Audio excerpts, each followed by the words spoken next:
Hey everybody, I'm Longmont's digital mayor, and I'm here interviewing the real mayor. Stay tuned.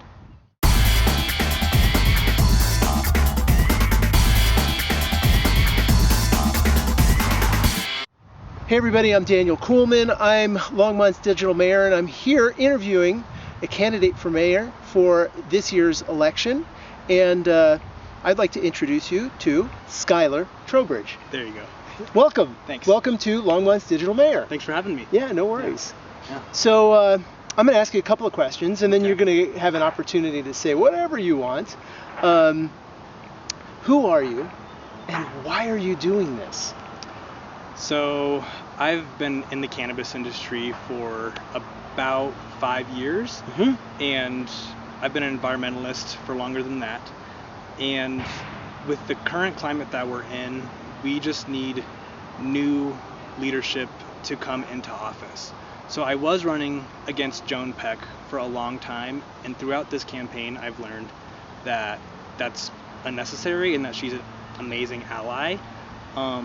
What I want to bring to the table is leadership for affordable housing and getting creative options into our codes, and I want to bring cannabis lounges into the city to bring in more revenue to house people of low income, Right. to get an edge on the surrounding cities for tourism, because we deserve that money just as much as anybody else. Right. So why would we stifle it? So I just want to bring in fresh new ideas, new leadership in. Let me take you back to your childhood and just ask you, when you were 5 years old, did you grow up saying, I want to be mayor?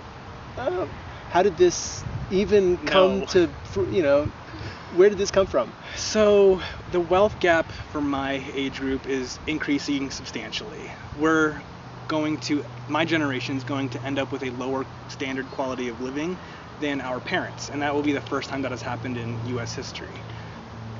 We feel that as a generation. We know that we are paying more than 50% of our income to rent. We know that groceries are super expensive. We know that college is just an extraordinary cost, and most of us are going to carry the burden of debt for most of our lives. You don't find these things out until you're kind of like pushed into adulthood. Things just start to really snowball, and I became more agitated with the bureaucracy of how things were working. I started recognizing how different things could be done and how certain systems are set up for more privileged people, and I wanted to help set up a more equitable place for everybody. So how can you do that as mayor? I mean, some of those things that you're talking about are much more systemic and national, statewide in nature. So how do you bring that into focus on a city level? That's a really good question, because a lot of housing and infrastructure and code on how we build cities is determined by our city councils and our mayors. So while these problems have become more systemic and large, they start right here in these communities. So bringing in more equitable options for housing, like increasing private to partner partnerships for housing, bringing in more money to fund it, changing our materials codes so we can actually bring in different options for it, and updating our code to decrease our need for cars, because a large chunk of our land is spent on parking lots and parking and highways, and we're trying to step away from that. The world's trying to step away from that, and you can feel it. We need more high density housing. We want to build communities instead of more luxury homes. Right. We don't need more $500,000 suburban developments put up in Longmont, from what I can see and from what my friends can see and what from the most vulnerable population of this community can see. They're tired of seeing these multi-million-dollar complexes go up while they still struggle to pay their rent. Their basics. Their $800 rent on their apartment that hasn't been updated since the 60s, and if it has been updated since the 60s, it's going to go up to $1,300 or $1,400. Right. So while these are systemic issues, we have to bring it back to ourselves, because at the end of the day, we're just as culpable as the federal government for housing our most vulnerable residents. So, as you and I sit down and talk, there's an audience out there who's listening to you, and who is that audience that you're, one, trying to appeal to, trying to swing, and get your vote out? That's a really good question too, and I'm going to quote Bernie Sanders here.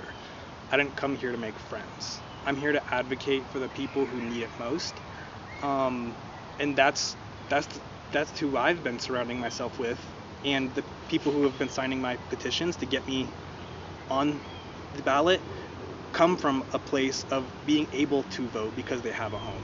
So people see that our homeless population is growing, and they see that methane emissions are rising, and they see all this stuff, but they don't necessarily have anybody talking about it. Mm-hmm. So my audience is everybody, because this town is actually very open-minded to new leadership from what I've experienced on the campaign trail. The status quo for every Tom, Joe, and Sally out there is just, they've seen this town change in ways that they didn't think they would.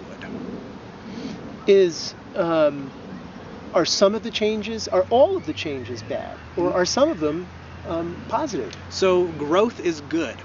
What has changed this economy so much is the massive influx of people that have come here, just like you and I.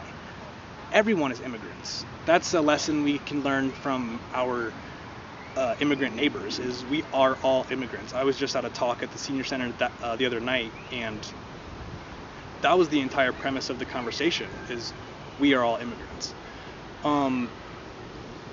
So yeah, I just think it's really important. So like, diversity within the community is extremely important for making sure we maintain growth, right? We have brought in more high-paying jobs. We are a tech-minded community. So those are all very, very positive changes. There's a downside to it though, and that's things like gentrification. That's things like the increasing homeless population. That's things like Is part of the homeless issue too that Boulder is pushing out their homeless and they're coming here? And if so, how would you, as the mayor of this town, interact with the mayors of other towns to make sure that they treat their homeless fairly? So there's a pattern that I've noticed, and this is from within the homeless population. They go to the Hour Center to get help. The Hour Center tells them to go to the Presbyterian Church to get help and get services that the Presbyterian Church doesn't even provide. So the Presbyterian Church tells us, why were you sent here? Because we don't do any of those things. And then from there, they go to the homeless shelter, or Hope, Homeless Outreach. It's another organization here in Longmont that deals with homelessness. Or they go to the In-Between, which is another short-term place. It's up to about 6 weeks is about the average stay, I think, there. So there is no permanent options for dealing with homelessness. So we need to take a housing first approach. We need to increase the amount of money that we can receive to prevent evictions. Mm-hmm. That's going to be one of the biggest things, is stopping people from becoming homeless in the first place, and then finding low-income housing for, the 85-year-old woman who's approved for Medicaid, who's approved for oxygen, but she has no home for home health care to go to. So there's a very specific population of people we need to focus on. The numbers are out there that say about 50% of the homeless population here in Boulder County, our locals, they raised their kids here, they grew up here. And then the other 50%, they are travelers. They are just passing through. Right.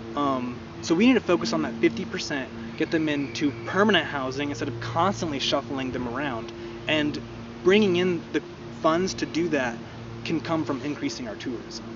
So I think there's a few whole-encompassing ways that we can make this happen, as long as we just focus on community needs instead of luxury items. Right. So you've been, fast forward, you've been elected mayor. No. And Oh yeah, fast forward. Yes, fast forward. Okay, fast forward. No, yeah, please, no, that's the whole idea. Yes. You've been elected mayor, and you've now taken office. You're sitting in the seat, and you have your first 100 days in front of you. What are your top priorities, and what is going to occupy your time?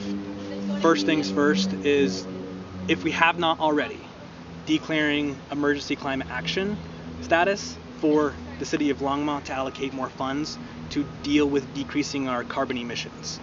That's going to be the first things first, and my plan for that, for using that money, is getting us on the environmental leadership program, which puts us in a position to receive grants, to receive tools to reduce our energy usage and resource usage. Next step is I'm really going to focus on this cannabis lounge thing, because we need to be able to get the funding ourselves for this affordable housing initiative and homelessness initiative I'm trying to produce. Because we lost, don't quote me here, but rumor is we've lost about 100 Section 8 vouchers for our community.